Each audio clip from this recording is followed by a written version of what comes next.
Well, because 20 minutes of being in a feeling state sounds horrifying to me. And I say this as a psychotherapist and recovering person.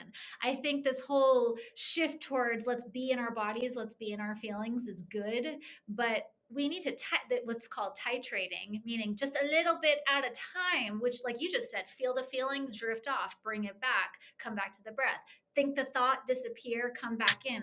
We're not supposed to be in the steady state of either feeling or the steady state of just thinking.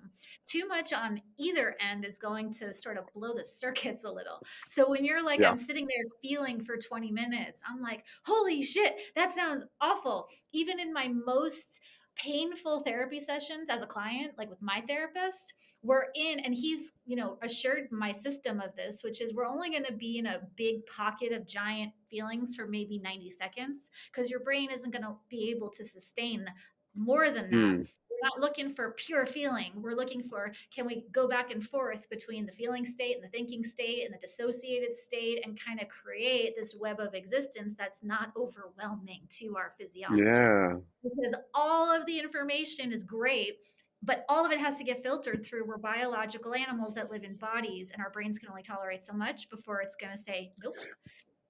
Yeah. Could I ask you to elaborate on that a little? I have never really heard someone talk about that. You hear it's kind of trendy now to, get more in touch with your feminine energy and feel, feel, feel. Stop thinking, stop thinking, stop thinking. Um, yeah, I'd love for you to expand on that because I want to learn. So if you think of like the thinking feeling states like a seesaw, you don't want to just be in your thoughts because that seesaw is going to have a giant brick on it and you're not going to be able to quote play.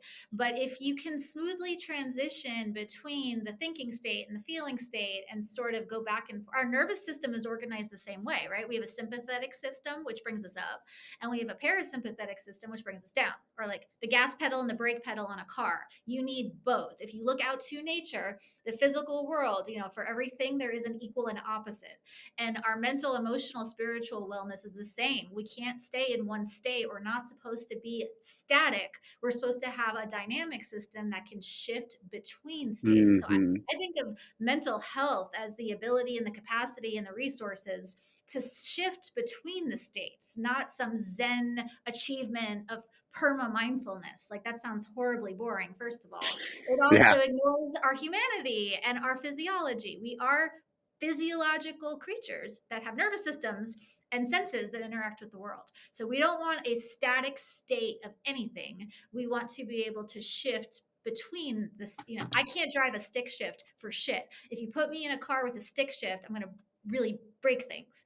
And that's how our nervous systems often operate. We want to be able to go between thinking and feeling and being and, strategizing and just existing, playing and getting to business, discipline and being totally free and spontaneous. We need all of it. Yeah.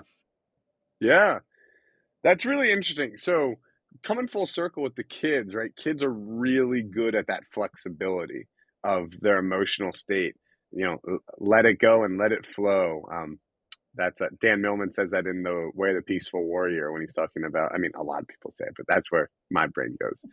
Um, and I told you I have an athletic background. It makes me think about the metabolism, right? So a lot of people talk about like there's a product called Lumen out there. You breathe into it. It says, "Are you burning carbs or fat?" with a 1 to 5 rating. Uh, I have some friends that are like, "Oh, I burn all carbs. Like that's awesome. I can eat carbs. Like, or I burn all fat. Like that's awesome. I'm gonna have no fat." Neither are good. What you want is to be able to burn carbs when it's time to burn carbs and burn fat when it's time to burn fat. And the ability to snap back regularly, quickly, and at the appropriate times, that's metabolic health, right? Um, and it kind of makes me think about that because what I talk about this with my girlfriend a lot. We're both 7 a.m. to 5 p.m. Boom, boom, boom, boom, boom with meetings throughout the day.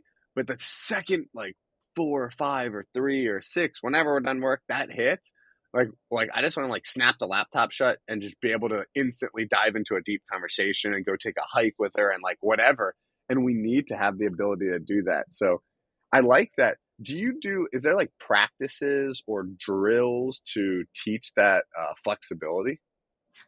Yes, and I could not love what you said about metabolic health more because it's the same principle. Again, if you look without, if you look within, if you look physiologically or you look spiritually, it's the same shit. It's the same principle everywhere you look. Health is the ability to coordinate multiple realities all at the same time without attaching to one state. So thank you for like drawing that line. I just know I have trouble with diet culture in general, but I really love what you said Yeah, about so, okay. So, how cool. to train your system to shift, and this is where the somatic meets the spiritual, which I love. I love it when the things all line up so we can, like science is not incompatible with spirituality. Like you can have all of the things at the same time.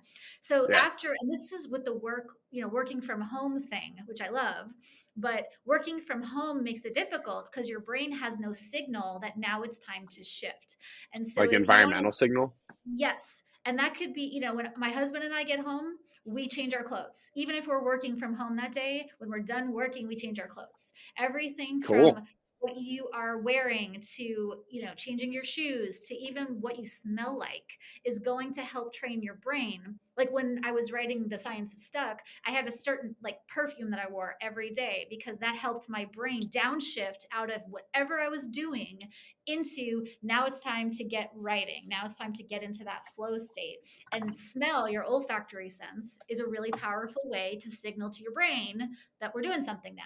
And Yeah. so, taking a cold shower as a way, we need transition rituals. A lot of Taking a people cold shower is the best for you. it's amazing. It's one of the best hacks for almost all of the things. I really enjoy that particular tool. But we don't want to rush from thing to thing because our brain will not shift. So we need to signal to it. And that's where we can use rituals, where we can use our senses, it really doesn't matter. It could be anything. It could be, I pick up my water bottle and hit it against my head twice and turn in a circle. And that's my ritual. That's what I love about this work is you can be as creative as you want, as long as it's Yeah. something that do the same something, it'll work, which is great.